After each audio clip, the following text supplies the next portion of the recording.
La première fois que je l'ai vu, tout dans ma tête est devenu silencieux. Je vous le dis tout de suite, Neil Hilborn a brisé le cœur de plus de 14 millions de personnes avec le discours que vous êtes sur le point de découvrir. Et je viens de poser les voix et je peux vous dire une chose, j'en fais partie.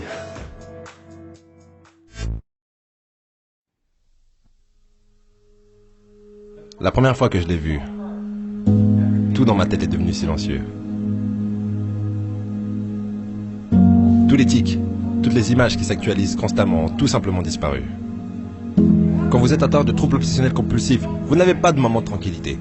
Même au lit, je pense. Là, je verrouille la porte, les mains propres, la porte, les mains propres, la porte. Mais lorsque je l'ai vu, la seule chose à laquelle je pouvais penser était la courbe qui faisait le contour de ses lèvres, ou le C sur sa joue, le C sur sa joue, le C sur sa joue.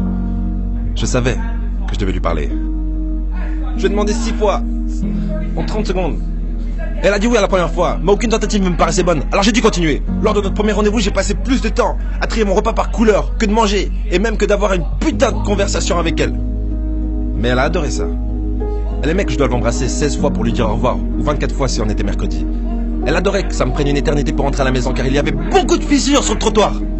Quand nous avons emménagé ensemble, elle a dit qu'elle se sentait en sécurité, comme si personne ne nous volerait jamais, parce que j'avais carrément bien verrouillé la porte, 18 fois.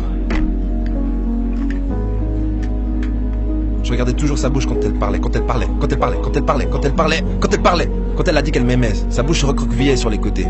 Le soir, elle était couchée dans son lit. Elle me regardait éteindre toutes les lumières et allumer. Jour, nuit, jour, nuit, jour, nuit, jour, nuit, jour, nuit, jour, nuit. Elle fermait les yeux et imaginait que les jours et les nuits passaient devant elle.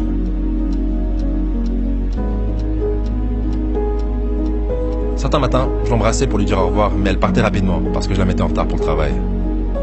Quand je me suis arrêté devant une fissure sur le trottoir, elle a juste continué à marcher. Quand elle a dit qu'elle m'aimait, sa bouche formait une ligne droite. Elle m'a dit que je lui prenais trop de son temps. La semaine dernière, elle a commencé à vivre chez sa mère. Elle m'a dit qu'elle n'aurait jamais dû me laisser m'attacher à elle. Que tout ça était une erreur. Mais comment est-ce que ça peut être une erreur alors que je n'ai pas besoin de me laver les mains après l'avoir touché? L'amour n'est pas une erreur. Ça me brise qu'elle puisse se détacher de tout ça. Et que moi, je n'y arrive juste pas. Je ne peux pas sortir et rencontrer de nouvelles personnes parce que je pense toujours à elle. D'habitude, quand je suis obsédé par des choses, je vois des germes s'infiltrer dans ma peau. Je me vois me faire écraser par une succession interminable de voitures. Elle était la première belle chose sur laquelle je bloquais. Je me levais tous les matins en pensant à la façon qu'elle avait de tenir le volant, à sa manière d'utiliser le robinet de la douche, comme si elle ouvrait un coffre-fort, et sa façon de souffler sur les bougies, souffler sur les bougies, souffler sur les bougies, souffler sur les bougies, souffler, souffle.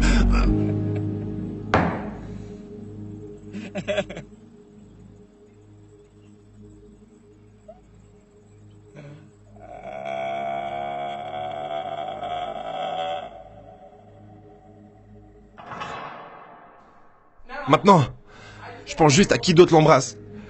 Et je ne peux pas respirer en pensant qu'il l'embrasse qu'une fois, et qu'il s'en fiche de savoir si c'est parfait. Je veux tellement qu'elle revienne, tellement, que je laisse la porte ouverte, et que je laisse la lumière allumée.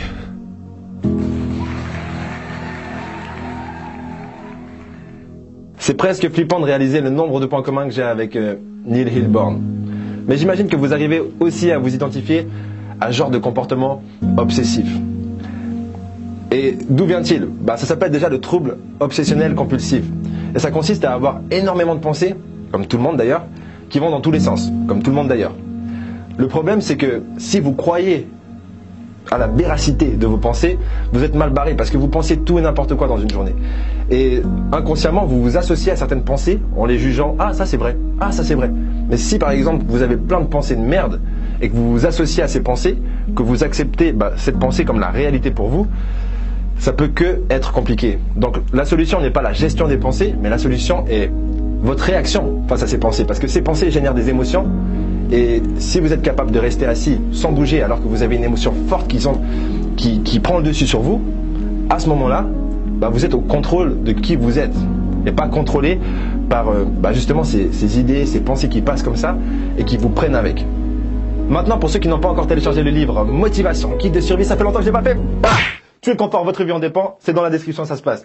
Et j'avais envie de vous raconter cette histoire parce que ce matin, moi je me lève, je reçois un appel, je vois que c'est ma mère, je réponds. Oui, allô maman? Elle me dit, oui, allô, mon chéri, mon petit chéri, c'est quoi? Chocho, ok.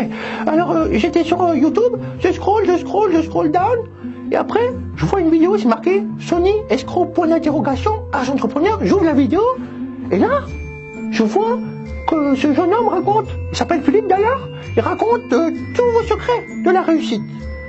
Je dis, c'est impossible, maman. Il n'y a pas de secret à la réussite. Mais je vais m'en occuper. Je raccroche. Et là, je demande à Ludovic de vite allumer les lumières pour vous dire quelque chose.